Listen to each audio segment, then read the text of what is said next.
네, 오늘은 우리가 지금 2022년 6월 1일 날 실시하는 전국 지방 동시선거죠. 전국 동시 지방선거와 관련해서 지금 기초단체장 후보자에 대한 소개를 해드리고 있습니다. 근데 이번은 제가 앞으로도 소개를 또 할 기회가 있기 때문에 주로 지역 특성과 그 지역의 관전 포인트를 집중적으로 이렇게 분석을 해드리고 있습니다. 선거 바라보시는 유권자 그리고 출마를 하시는 생각을 하고 계신 분들한테 도움이 될 수 있도록 준비를 하고 있습니다.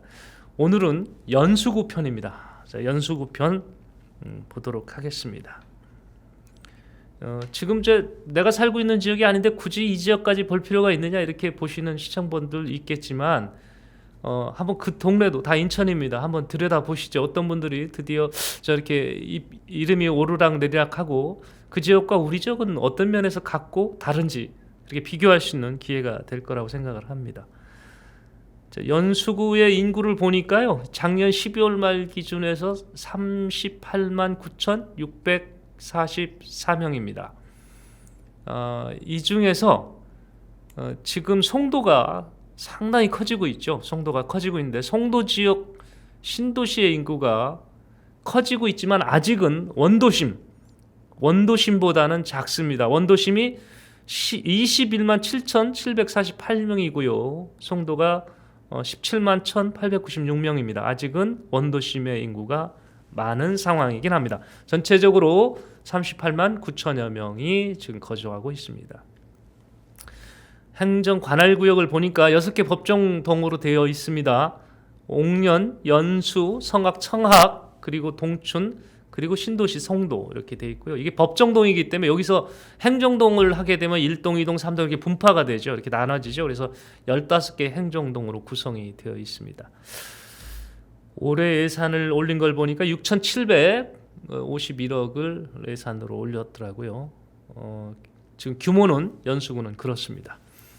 그동안 당선됐던 구청장들의 정치적 성향을 봤더니 이 연수구는 보통 우리가 보수 강세 지역이라고 합니다. 보수가 강세, 최소한 송도가 들어오기 전에는 그것이 더 확실한 그 연수가 증표 지역이었죠. 보수 지역에 이렇게 했었는데 송도로 인해서 약간 그 분위기가 지금 보수 강세 지역이다 이렇게 단언할 수는 없는 상황이 되어 있습니다만은 보수 강세 지역으로 이렇게 분류를 합니다.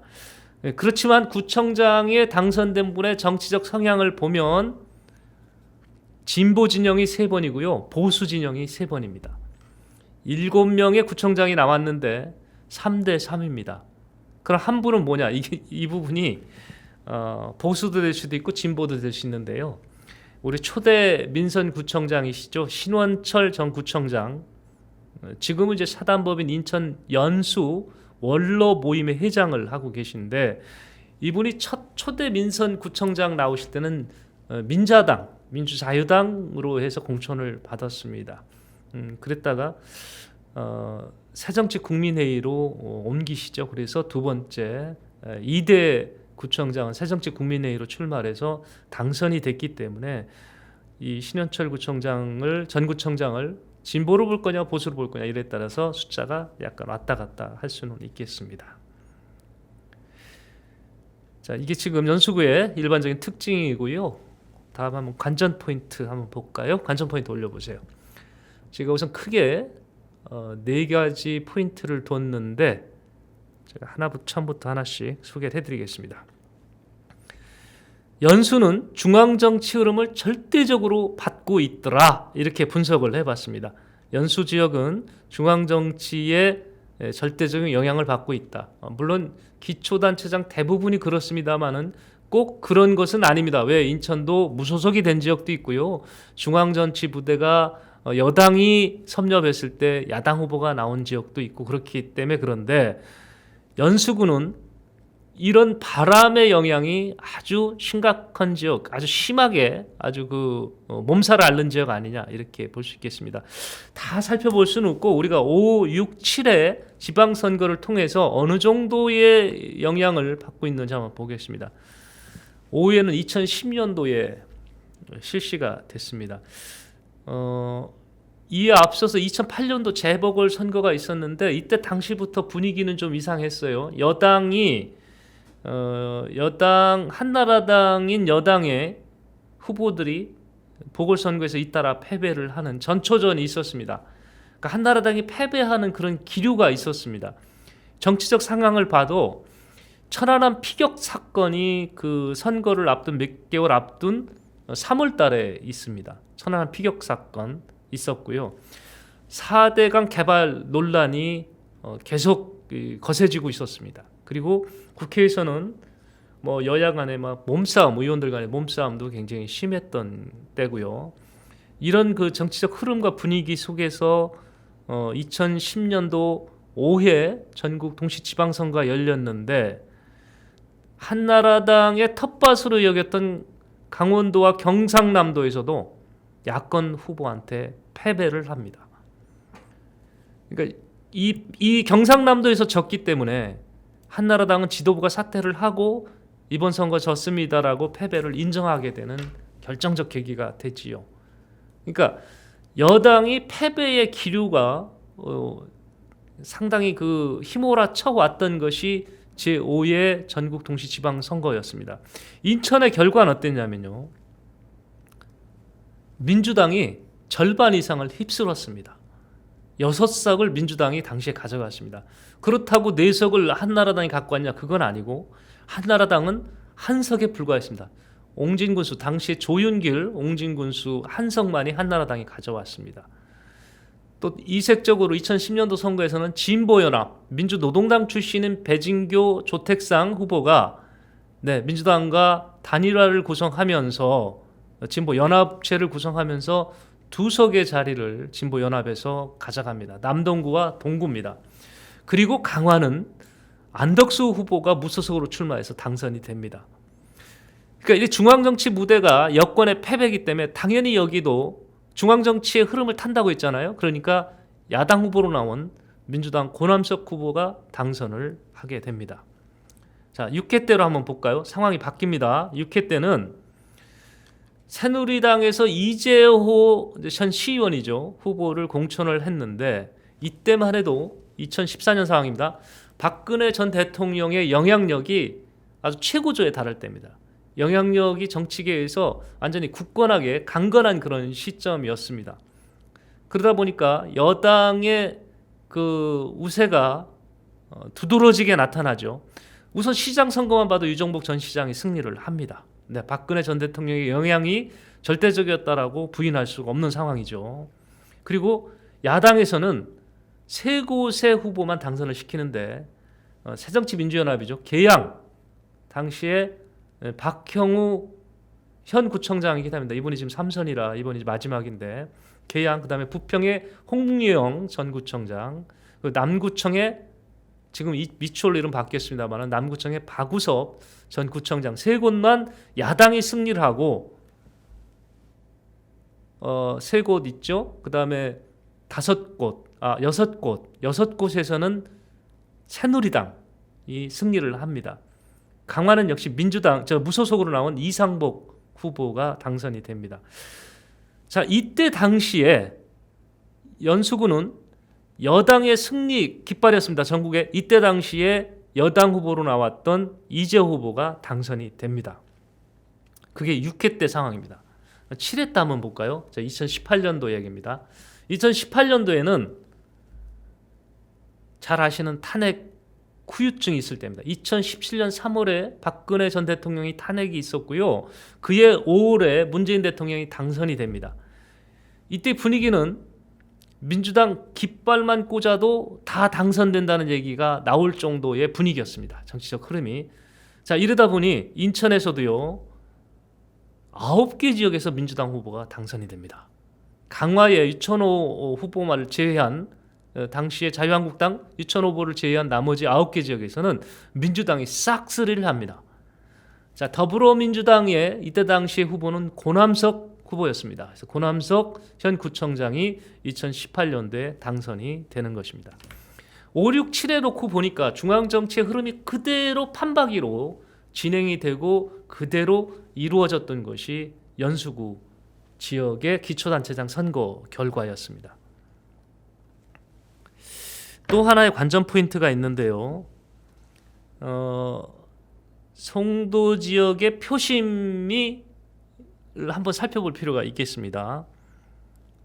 잠깐 제가 우리 좀 댓글을 나설길님께서 들어와 계시고요. 근데 하요님도 지금 파이팅 외쳐주셔서 대단히 감사합니다. 근데 RTYU님, 네, 우리 인천방송 힘내라고 하셨는데 지금 그 허경영 국가혁명당 대표가 뭐 여론조사상으로 지금 앞서고 있고 국내 후보자 중에 사이한 거 많이들 알고 계실 거예요. 근데 이렇게 많이 보내시면 외려 후보한테 득보다는 실이 될 수 있습니다. 이게 좀 한두 번 정도의 의견을 표출하시는 건 대단히 고맙고 다른 분들한테도 홍보가 되는데 이렇게 많이 도배질 해놓으시면요 외려 반감 생긴다니까요. 이거는 좀 감안하셔서 보내주셨으면 좋겠습니다.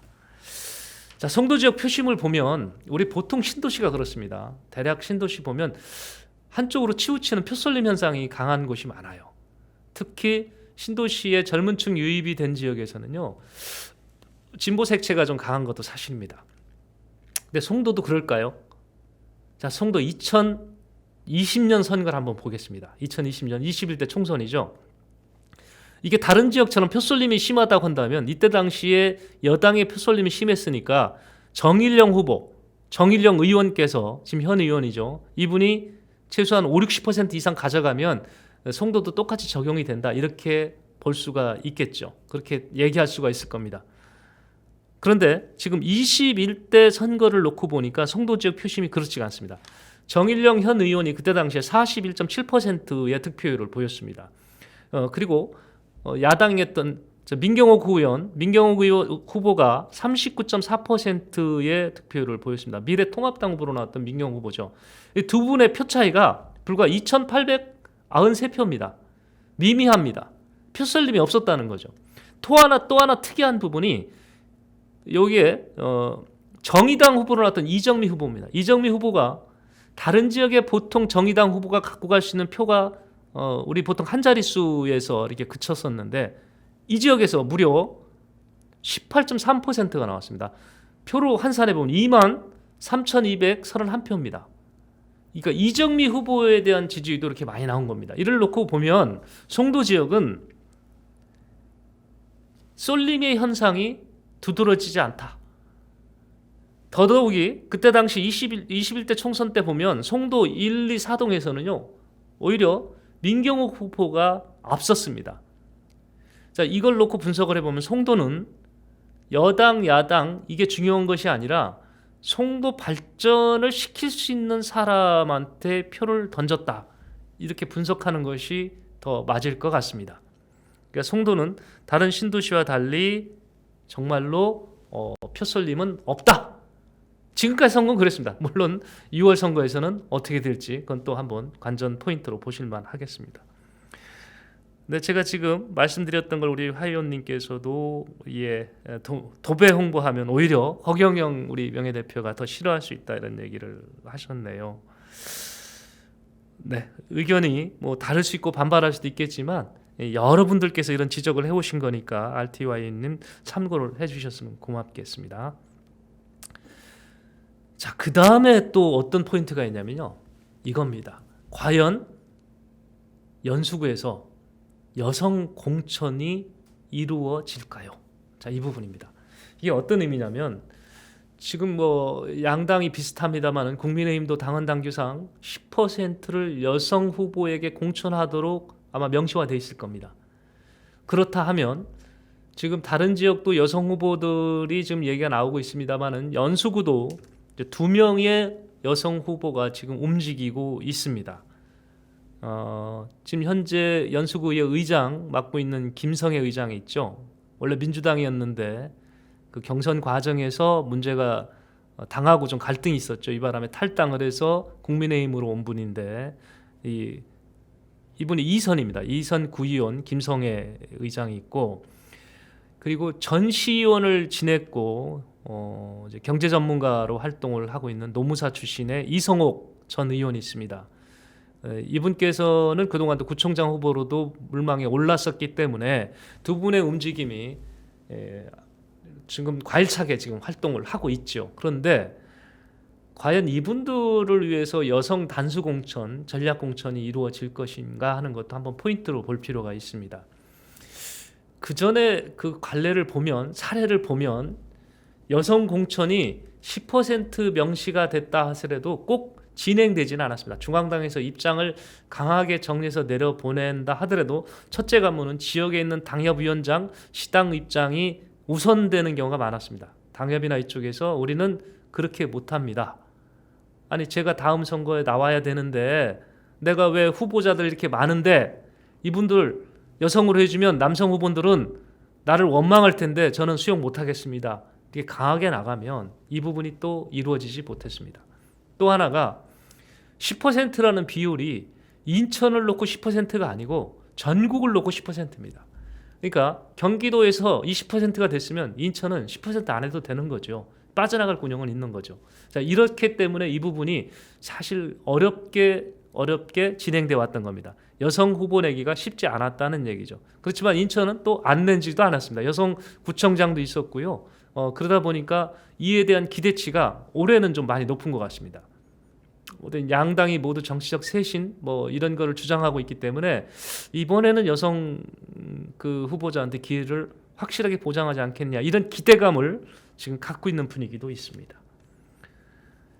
마지막 관전 포인트 하나 더 짚어보겠습니다. 앞서서 제가 5, 6, 7대의 지방선거 분석을 하면서 등장했던 인물입니다. 권한석 현 구청장 그리고 한 분이 이재호 전 구청장입니다. 두 분 간의 싸움을 보면 1승 1패입니다. 물론 권한석 구청장은 전에 한번 당선된 사례가 있는데 그때는 파트너가 이재호 전 시의원이 아니죠. 전 구청장이 아닙니다. 그러니까 1대1의 지금 승률을 갖고 있는데 과연 이분들이 이번에 리턴 매치를 할 거냐 이겁니다. 지금 보면 두 분이 격돌했던 6회 때 지방선거에서는 이재호 새누리당 후보가 당선이 됐는데 그때 당시에 48.96%로 당선이 됐습니다. 고남석 새정치민주연합의 당명을 달고 나와서 후보가 됐었는데 44.84%로 2등에 됐습니다. 7회 때 이걸 서력을 하죠. 고남석 후보가 더불어민주당 후보로 나와서 그때는 바람입니다. 민주당 바람이 거세게 불 때인데 그 등에 업고 이재호 자유한국당 후보를 패배를 시키죠. 그래서 당시에 58%, 59%가량의 득표를 하면서 이 고남석 현 구청장이 당선이 됩니다. 이 판이 이번에 열릴 것인가? 이것도 하나의 관전 포인트가 되겠습니다. 자, 연수구 관전 포인트 다시 한번 올려줘 보세요. 자막이요. 중앙정치 흐름을 절대적으로 받고 있다. 그리고 송도 주민의 선택이 표쏠림으로 나타나진 않았다. 여성 단수 공천의 가능성이 그 어느 때보다도 높게 한번 진단해 볼 수도 있겠다. 전현직 구청장들의 리턴 매치가 과연 이번에도 성사될 것인가? 이렇게 네 가지의 관전 포인트를 두고 있습니다. 자, 여기까지요. 연수구에 대한 개괄적인 사항 정리해드렸고요. 후보자 면면 살펴보도록 하겠습니다. 저희가 다 소개는 못 드리고 그래도 지금 비교적 활발하게 움직이고 있는 후보자를 중심으로 소개를 해드리겠습니다. 먼저 더불어민주당 후보입니다. 고남석 연수구청장, 김국한 인천시 의원, 김희철 인천시 의원, 정지열 인천환경공단 본부장입니다. 한 분씩 좀 볼까요? 네, 고남석 현 구청장 이분 행보 중에 지난해 9월에 있었던 거를 한번 살펴볼 필요가 있습니다. 지난해 9월에 정종석 씨를 연수구 시설안전관리공단 이사장으로 임명을 합니다. 근데 이게 어떤 의미가 있냐면 이 정종석 씨는 정일영 현 국회의원의 보좌관 출신입니다. 이분을 연수구 시설안전관리공단 이사장에 임명을 하는데 이때 당시에 공모를 통해서 했는데 5명의 유력 후보자들이 도전장을 냅니다. 어떤 행정적으로도 좀 그 지식이 있는 분 또는 경찰 출신도 있었고요. 또 특이하게도 이 지원을 안 했습니다만은 전 의장이 갈 거다라는 얘기도 있었습니다. 전 의장이 글로 간다는 얘기는 구청장 출마를 안 한다는 얘기겠죠. 이런 풍문도 지역에 있었습니다. 그런데 결국은 정일영 보좌관 출신 정정석 씨가 이사장으로 임명이 된 겁니다. 이거는 저희 이렇게들 봅니다. 지역 정가에서는 고남석 청장이 지역위원장과 어떤 그 밀접한 관계를 유지하는 그런 계기가 될 것이다 이렇게 봅니다. 자, 민주당이나 국민의힘이나 지역위원장, 당협위원장과의 밀접한 관계는 다음 공천을 받는데 나쁠 게 하나도 없습니다. 외려 도움을 줄 수가 있겠죠. 이제 고남석 구청장은 뭐 현 구청장이니까 그 소개를 여기까지 하겠습니다. 앞서 말씀드린 대로 이재호 전 구청장과 그 1승 1패의 기록을 갖고 있다는 말씀 드렸고요. 그 다음에 김국한 인천시 의원이고요. 김국한 지금 사진에 보신 분은 인천시 의원으로 계신 김국한 의원입니다. 네, 이분께서도 원래 박찬대 그 국회의원의 보좌관으로 근무를 했다고 그러죠. 그랬다가 저분께서는 아침잠이 없으신지 매일 5시 반이면 일어나서 지역구를 지금 누비고 계시다고 합니다. 그러니까 준비를 나름 열심히 하고 있는 거죠. 네, 박찬대 국회의원의 보좌관 출신의 김국한 인천시 의원이 있고요. 그다음에 김희철 시의원도 있습니다. 김희철 시의원은 이 산업경제위원장을 역임했고 후반기에는 산업경제위원회 의원을 지냈는데 산업 쪽, 경제위원회 쪽 이쪽에 관심이 많아서 저희가 알아보니까 아마 러시아 쪽하고 무역업도 했던 것으로 저희가 파악을 하고 있습니다. 자, 김희철 시의원도 출마하겠다는 뜻을 공개적으로 밝힌 바가 있습니다. 또 이분 또 주목하실 필요가 있습니다. 앞에 우리 고남석 의원이 지금 그 정일영 의원하고 이렇게 좀 친밀한 관계를 보일 수 있는 그런 인사를 했는데 지금 또 한 명의 지역위원장이 있죠. 박찬대 의원. 박찬대 의원과 좀 가깝다고 소문난 분이 있습니다. 바로 정지열 인천환경공단 경영본부장입니다. 사진 한번 보시죠. 저분입니다. 저분이 인천환경공단의 본부장인데 연수구에서 구의원으로 활동을 해왔기 때문에 지역 기반이 어느 정도 있는 것 같습니다. 이분도 지금 민주당 구청장 후보로 거명이 되고 있습니다. 민주당 후보 여기까지 소개하고요. 그 다음에 국민의힘 후보 소개하도록 하겠습니다. 김성애 연수구의 의장, 김진영 전 인천경제청장, 경제자유구역청장입니다. 이성옥 전 인천시 의원, 이성만 인천경제자유구역 서비스 대표. 이 경제자유구역 서비스는요, 이 공공기관은 아니고 민간기업입니다. 이재호 전 연수구청장, 재갈 원영 전 인천시의회 의장입니다. 자, 그래서 한 분씩 볼까요? 제가 그 김성애 인천시 연수구 의장은 여성분이라고 말씀을 드렸고, 그 앞서 말씀드린 대로 민주당에서 의장단 선거와 갈등을 빚으면서 탈당을 해서 국민의힘으로 온 분이죠. 자, 이분도 얘기가 지금 나오고 있습니다. 그 다음 분은요. 다음 사진으로 이제 김진원 전 인천경제자유구역청장은 사실 얘기가 송도 지역 중심으로 얘기가 계속 나오고 있는 분입니다. 본인은 입장을 밝히지는 않았는데 고민을 하고 있는 것 같긴 합니다. 고민을 하고 있지만 아직 출마의 얘기는 확정을 내린 것은 아닌 상황으로 지금 알고 있습니다. 지금 현재는 윤석열 선대본부에서 정책 개발 업무를 지금 원희룡 본부장과 함께 지금 그 업무를 맡아서 진행하는 걸로 이렇게 알려져 있습니다.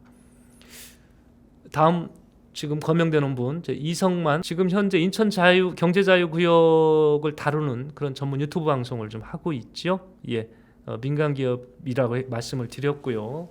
경제자유구역 서비스 대표로 출마 의사를 밝히고 지금 활동을 하고 있습니다. 다음 사진 볼까요? 네, 이성옥 전 인천시 의원입니다. 이제 그동안 인천시 의원으로 활동했고 또 연수구청장 후보로 경선에 참여하기 위해서 움직였고요. 중국에 유학 가서 공부도 하고 이러다 보니까 경제 전문가로서 역할도 하고 있는데 이분께서 이분과 앞서 말씀드렸던 구의원 때문에 지금 연수구 지역에 여성 단수 공천 얘기가 계속 나오고 있는 것 같습니다. 계속 지켜볼 만한 그런 관전 포인트가 되겠습니다. 이송옥 전 인천시 의회 의원을 소개를 해드렸습니다. 그 다음에 또 있습니까? 네, 이재호 전 연수구청장. 리턴 매치가 된다고 하면 관심을 받을 만한 분이고요. 연수구청장 지냈고 그리고 5, 6대 인천시 의회 의원을 했습니다. 일단 기초의원도 했고 연수구 의원도 했고 단체장을 했다는 것이 장점으로 평가받을 수 있겠습니다. 한 분이 더 있습니다. 지금 얘기 나오시는 분 중에 한 분이 더 있는데 네, 재괄원영 전 인천시의회 의장입니다. 7대 인천시의회 후반기 의장을 역임을 했습니다. 구체적인 움직임은 아직은 없는 것 같아요. 그러나 계속 지속적으로 얘기를 나옵니다. 그전 선거에서는 국회의원 후보로 또 얘기가 나왔었는데 이번 그 지방선거 앞두고도 어김없이 또 재괄원영 전 의장의 이름이 지금 나오고 있습니다. 자, 지금 국민의힘 의원 후보들 소개를 해드렸는데 네, 연수구 한번 둘러봤습니다. 자, 연수구 의회, 연수구 구청장 후보 네 가지 포인트가 있다는 말씀을 드렸고요. 한번 이 네 가지 포인트를 두고 이쪽 지역 선거 지켜보시면 지방선거도 재밌게 보실 수 있을 것 같습니다. 자, 뉴스 포커스는 오늘 여기서 마치겠습니다. 구독 눌러주셔서 힘차게 응원해 주시기 부탁드리겠습니다. 다음 시간에 뵙겠습니다. 고맙습니다.